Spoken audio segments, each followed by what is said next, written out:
दोस्तों नमस्कार, मैं सुनील बंगड़ आपका अपने YouTube चैनल पर स्वागत करता हूं।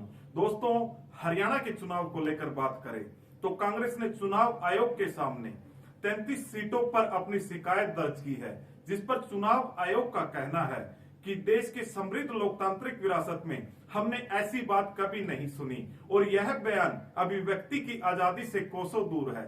साथ ही चुनाव आयोग का कहना है कि ऐसी निष्पक्ष लोकतांत्रिक संस्था पर कोई कैसे ही सवाल उठा सकता है। चुनाव आयोग के इस बयान के बाद हमारी सेना के retired major general G D Bakshi ji का जवाब आपको गौर से सुनना चाहिए। तुम्हें शर्म है? कुछ शर्म हया है? तो चुनाव आयोग जी, कुछ शर्म हया है आपको? कुछ महीने पहले ही फरवरी में चंडीगढ़ मेयर चुनाव में आपको चोरी करते हुए रंगे हाथों पकड़ा गया था।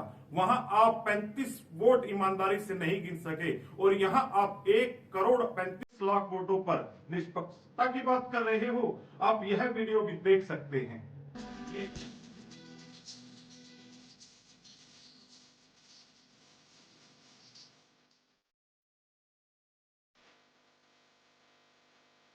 तो चलिए दोस्तों, अब बात करते हैं हरियाणा के 4 निर्दलीय उम्मीदवारों पर। इन चारों उम्मीदवारों की जीत की संभावनाएं तो कम दिख रही थी, लेकिन चुनाव में इनकी इतनी दुर्गति होगी यह किसी ने सोचा भी नहीं होगा। सबसे पहले बात करते हैं हरियाणा के सबसे बड़े किसान नेता, जिनकी दिल्ली किसान आंदोलन को सफल बनाने में सबसे मुख्य भूमिका रही थी, गुरनाम सिंह चढ़ूनी जी हरियाणा की पेहवा विधानसभा से चुनाव लड़ रहे थे। चुनाव में चढ़ूनी साहब को मात्र 1170 वोट ही मिले। गुरनाम सिंह चढ़ूनी का नाम किसान आंदोलन और किसानों के हक के लिए संघर्ष करने वाले नेताओं में सबसे ऊपर आता है। उन्होंने हरियाणा के किसानों के लिए लंबे समय तक काम किया, उनके मुद्दों को उठाया और सरकार के सामने डटकर खड़े रहे। लेकिन इस बार चुनाव में उन्हें सिर्फ 1170 वोट ही मिले। यह न सिर्फ उनके लिए बल्कि पूरे समाज के लिए सोचने का विषय है। यह चुनाव परिणाम केवल गुरनाम सिंह चढ़ूनी के व्यक्तिगत नुकसान से कहीं अधिक है। यह किसान आंदोलन और उनके नेताओं के भविष्य के लिए भी एक चुनौती साबित हो सकती है।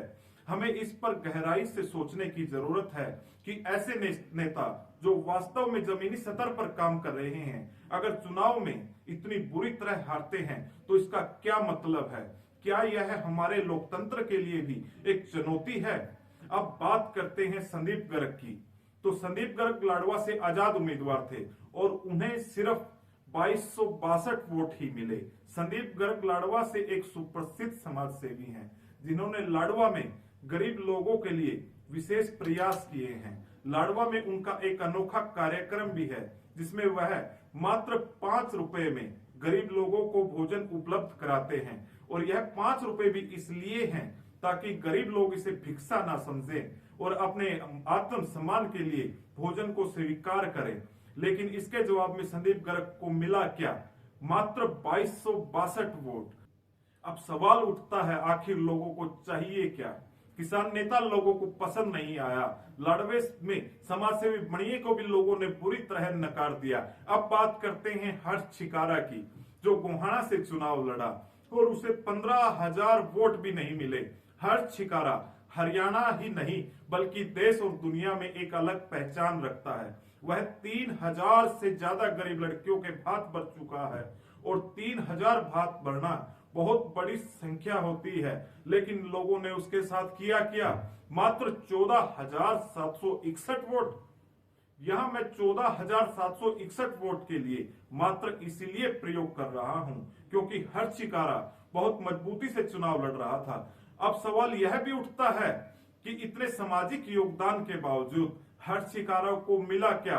अपनी जमानत तक नहीं बचा पाए। अब तक आप सभी ने देखा कि लोगों को किसान नेता पसंद नहीं आया, खाना खिलाने वाला पसंद नहीं आया और गरीब परिवारों की मदद करने वाला भी पसंद नहीं आया। अब आखिर में हम बात करेंगे एक ऐसे नेता की जो इन तीनों के गुण रखता है। वह किसानों की आवाज भी बनता है। उसने गरीब बच्चियों के लिए स्कूल और कॉलेज में जाने के लिए बसों का प्रबंध भी किया था। हर एक संकट में अपने क्षेत्र के लोगों की आवाज बनता है, मददगार भी बनता है।